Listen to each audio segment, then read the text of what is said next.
আপনারা বিভিন্ন সময় বিভিন্ন জায়গায় প্রয়োজন অনুযায়ী এই ধরনের ভোল্টেজ রেগুলেটর ইউজ করেন, যা ভিন্ন ভিন্ন মানের হয়ে থাকে। তবে এই ভোল্টেজ রেগুলেটরগুলি সঠিকভাবে ব্যবহার না করলে ভোল্টেজ রেগুলেটরগুলি খুবই তাড়াতাড়ি নষ্ট হয়ে যায়। আবার এর মাধ্যমে যে ডিভাইসগুলি চলে সেই ডিভাইসগুলিও হয়তো সঠিকভাবে চলে না। তো এই ভোল্টেজ রেগুলেটরগুলি সঠিকভাবে ব্যবহার করা আজকে আমি আপনাদেরকে দেখাবো এবং বলে দিব। সম্পূর্ণ ভিডিওটি দেখবেন, তাহলে বুঝতে সুবিধা হবে। এই ধরনের সব কিছু জানতে ও শিখতে সাবস্ক্রাইব করে চ্যানেলের সাথেই থাকবেন। ভিডিওতে লাইক করে দিবেন, শেয়ার করে দিবেন। তো চলুন কথা না বাড়িয়ে এই ভোল্টেজ রেগুলেটরগুলি সঠিকভাবে লাগানো আপনাদেরকে দেখাই। এই ধরনের ভোল্টেজ রেগুলেটর লাগানোর সময় দুইটি ক্যাপাসিটর প্রয়োজন হবে। ভোল্টেজ রেগুলেটর কত মানের এর উপর ভিত্তি করে ক্যাপাসিটরের মান নিতে হবে। সহজভাবে বোঝাতে গেলে ধরে নেন আপনি একটি ভোল্টেজ রেগুলেটরের ইনপুটে দিচ্ছেন 12 ভোল্টেজ এবং এর আউটপুটে ভোল্টেজ নেবেন 5 ভোল্টেজ। তো এর ইনপুটের 12 ভোল্টেজের জন্য এখানে ক্যাপাসিটর প্রয়োজন হবে 12 ভোল্টেজের 2 গুণ বা 3 গুণ, মানে 24 না হলে 36। এই ধরনের মানের কাছাকাছি বা কম বেশিতে একটু ক্যাপাসিটর নিয়ে লাগালে হয়ে যাবে। আর 5 ভোল্টেজের জন্য প্রয়োজন হবে 5 ভোল্টেজের 2 গুণ বা 3 গুণ, মানে 10 ভোল্টেজ বা 15 ভোল্টেজ। এই ধরনের মানের কাছাকাছি একটি ক্যাপাসিটরের মান নিয়ে লাগালে হয়ে যাবে। সেম মানের ক্যাপাসিটর ব্যবহার করলে ক্যাপাসিটরটি অনেক গরম হবে এবং ক্যাপাসিটরটি খুবই তাড়াতাড়ি নষ্ট হয়ে যাবে। তার জন্য ক্যাপাসিটরের মানটি এখানে একটু বেশি নিতে হয়। এখন এখানে দেখতে পাচ্ছেন আমি একটি ভোল্টেজ রেগুলেটর নিয়েছি। এটি হচ্ছে 78-12 একটি ভোল্টেজ রেগুলেটর। এর আউটপুটে 12 ভোল্টেজ বের হবে। এর ইনপুটে আপনি হয়তো 15 ভোল্ট, 18 ভোল্ট, 24 ভোল্ট এরকম ভোল্টেজ দিবেন, কিন্তু এর আউটপুটে বের হবে 12 ভোল্টেজ। তো এই পাশের এই পিনটি দেখতে পাচ্ছেন, এটি হচ্ছে ইনপুটের পজিটিভ। আর এই পাশে এই পিনটি দেখতে পাচ্ছেন, এটি হচ্ছে আউটপুটের পজিটিভ।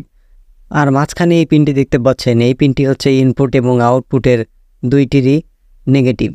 তো আসুন আমি এখন আপনাদেরকে এসব লাগিয়ে দেখাই, তাহলে আপনাদের বুঝতে আরও একটু সুবিধা হবে। এই ধরনের সকল কিছু জানতে ও শিখতে সাবস্ক্রাইব করে চ্যানেলের সাথেই থাকবেন। ভিডিওতে লাইক করে দিবেন, শেয়ার করে দিবেন। ভোল্টেজ রেগুলেটরের লেগগুলি আমি আগে থেকে বাঁকা করে নিয়েছি, যাতে ক্যাপাসিটরগুলি সোল্ডার করতে সুবিধা হয়। প্রথমে এই ধরনের একটি কানেক্টর নিচ্ছি বা পিন নিচ্ছি, নিয়ে এখানে মাঝখানের এই পিনে সোল্ডার করে দিচ্ছি। আপনারা চাইলে এখানে তারও ব্যবহার করতে পারেন।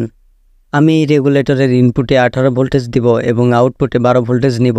এখানে দেখতে পাচ্ছেন আমি একটি 25 ভোল্ট 1000 মাইক্রোফ্যারাডের একটি ক্যাপাসিটর নিয়েছি। এই ক্যাপাসিটরের মাইনাস যে দিকটি সেদিকে দাগ দেওয়া থাকবে মাইনাস, আর অন্যদিকে যেটি প্লাস সেদিকে কোনো দাগ দেওয়া থাকবে না। ক্যাপাসিটরের প্লাস মাইনাস হয়তো আপনারা জানেন। তো এখানে আমি 18 ভোল্টেজ ইনপুটে দিচ্ছি। 18 ভোল্টেজের চাইতে একটু বেশি ভোল্টেজের ক্যাপাসিটর নিয়েছি, 25 ভোল্টেজ। এখানে চাইলে 35 ভোল্টের ক্যাপাসিটর ব্যবহার করা যাবে। 35 ভোল্টের ক্যাপাসিটর ব্যবহার করলে আরও ভালো হয়। তো 18 ভোল্টের চাইতে একটু বেশি নিয়েছি, এতেই হয়ে যাবে, কোনো সমস্যা হবে না। তবে ক্যাপাসিটরটি যদি অতিরিক্ত গরম হয়ে যায় তাহলে ক্যাপাসিটরটি পরিবর্তন করে দিতে হবে। তো আপনারা যত ভোল্টেজ নেবেন তার ডবল ভোল্টেজের ক্যাপাসিটর লাগাবেন বা 3 গুণ বেশি ভোল্টেজের ক্যাপাসিটর লাগাবেন। এখন আমি ক্যাপাসিটরটি এখানে সোল্ডার করে দিব। এখানে ক্যাপাসিটরের পজিটিভ এবং নেগেটিভ দেখে শুনে সোল্ডার করে দিচ্ছি। আপনারা দেখতে পাচ্ছেন এই রেগুলেটর যে প্রথম পিনটি, এটি হচ্ছে ইনপুটের পজিটিভ এবং মাঝখানের যেটি সেটি হচ্ছে ইনপুটের নেগেটিভ। আর এটি আমি একটি পিনের সাহায্যে লাগিয়ে নিয়েছি। এখন আমি এর আউটপুটে একটি ক্যাপাসিটর লাগাবো। এই আউটপুটের যেহেতু আমি 12 ভোল্টেজ নেব, তাই 12 ভোল্টেজের 2 গুণ এখানে একটি ক্যাপাসিটর ব্যবহার করব। এখানে দেখতে পাচ্ছেন এই ক্যাপাসিটরের মানটি হচ্ছে 25 ভোল্টেজ 100 মাইক্রোফ্যারাড। এখানে মাইক্রোফ্যারাড একটু কম বেশি হলেও কোনো সমস্যা নেই। আপনি এখানে একটু বেশি মাইক্রোফ্যারাডের ক্যাপাসিটর ইউজ করতে পারেন, তাতেও সমস্যা হবে না। তো এই ক্যাপাসিটরটি আমি নেগেটিভ এবং পজিটিভ দেখে শুনে সোল্ডার করে দিচ্ছি। আপনি দেখতে পাচ্ছেন এই ভোল্টেজ রেগুলেটরের যে 3 নাম্বার পিন, এটি হচ্ছে আউটপুটের পজিটিভ এবং এখানে মাঝখানে যে পিনটি দেখতে পাচ্ছেন এটি হচ্ছে আউটপুটের নেগেটিভ। তবে ক্যাপাসিটরের যে নেগেটিভ পজিটিভ সেটি আপনারা দেখে শুনে লাগাবেন। ক্যাপাসিটরের গায়ে দাগ দেওয়া থাকে একদিকে, সেই দিক হচ্ছে নেগেটিভ, এবং অপরদিকে যেদিকে দাগ দেওয়া থাকবে না সেটি হচ্ছে পজিটিভ পিন। আচ্ছা, তো এর ইনপুটের আমি পজিটিভের দিকে একটি লাল তার সোল্ডার করে নিচ্ছি এবং একটি কালো তার সোল্ডার করে নিচ্ছি। লাল তার হচ্ছে পজিটিভ আর কালো তার হচ্ছে নেগেটিভ। ইনপুটের পজিটিভ নেগেটিভ সোল্ডার করা শেষ। এখন আউটপুটের নেগেটিভ পজিটিভ সোল্ডার করব। তো এই আউটপুটের নেগেটিভের জন্য এখানে একটি কালো তার নিয়ে নেগেটিভ দিকে সোল্ডার করে দিচ্ছি এবং আউটপুটের পজিটিভের জন্য একটি লাল তার নিয়ে লাল তার এখানে সোল্ডার করে দিচ্ছি।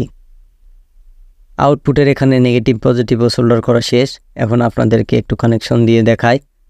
এখানে এই জ্যাকটি দেখতে পাচ্ছেন, এটি হচ্ছে 18 ভোল্টেজের একটি জ্যাক। এই 18 ভোল্টেজ থেকে ভোল্টেজ রেগুলেটরের মাধ্যমে আউটপুটে 12 ভোল্টেজ নিব। তো আমি আগে আপনাদেরকে দেখাই এই জ্যাকে 18 ভোল্টেজ আছে কি না, সেটি আগে আপনাদেরকে পরীক্ষা করে দেখাই। আপনারা একটু মাল্টিমিটারের ডিসপ্লেটি লক্ষ্য করুন। এখানে দেখতে পাচ্ছেন 18.05 ভোল্টেজ দেখাচ্ছে, মানে এটি 18 ভোল্টেজ। এই যে জ্যাকটি নিয়েছি এখানে 18 ভোল্টেজ আছে। তো এই 18 ভোল্টেজ থেকে এখন এই ভোল্টেজ রেগুলেটরের মাধ্যমে আউটপুটে 12 ভোল্টেজ নিব। এখানে দেখতে পাচ্ছেন 18 ভোল্টেজ। তো এখন এটি যে ভোল্টেজ রেগুলেটর আছে এর ইনপুটে লাগিয়ে দিই।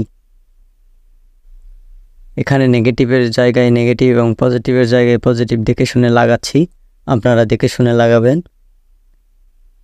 তো আমি এই জ্যাকের মধ্যে এই তারগুলি ঢুকিয়ে দিচ্ছি, পজিটিভেরটা পজিটিভ এবং নেগেটিভের জায়গায় নেগেটিভ। এখন এটি একটু সাবধানে রাখি। তো এখানে দেখতে পাচ্ছেন ইনপুটে আমি 18 ভোল্টেজ দিয়ে দিয়েছি, আর এর আউটপুটে এখন ভোল্টেজ চেক করে আপনাদেরকে দেখাই। মাল্টিমিটারের ডিসপ্লেটি একটু লক্ষ্য করুন। এখানে দেখতে পাচ্ছেন এখন 12.35 ভোল্টেজ দেখাচ্ছে, মানে এটি 12 ভোল্টেজ। আর যে 0.35 ভোল্টেজ দেখতে পাচ্ছেন এটি কোনো ব্যাপার না, একটু কম বেশি হতে পারে, এতে করে আপনার কোনো সমস্যা হবে না। তো এইভাবে আপনারা ভোল্টেজ রেগুলেটরগুলি সঠিকভাবে লাগিয়ে নেবেন, এতে করে আপনাদের ভোল্টেজ রেগুলেটরগুলিও ভালো থাকবে। আর ভোল্টেজ রেগুলেটর আউটপুটে যে ভোল্টেজ বের হবে সেটি একদম ফিল্টার হয়ে পিওর ভোল্টেজ বের হবে, যা দিয়ে একটি ডিভাইস স্মুথভাবে চলতে পারবে। আর এই ধরনের যে ভোল্টেজ রেগুলেটর এটি লোড চলার সময় অনেক গরম হবে, তাই এখানে একটি হিট সিঙ্ক লাগিয়ে দিবেন। এতে ভোল্টেজ রেগুলেটরটি অতিরিক্ত গরম হওয়া থেকে রক্ষা পাবে এবং এটি ভালো থাকবে। তো সবাই ভালো থাকবেন, চ্যানেলের সাথেই থাকবেন।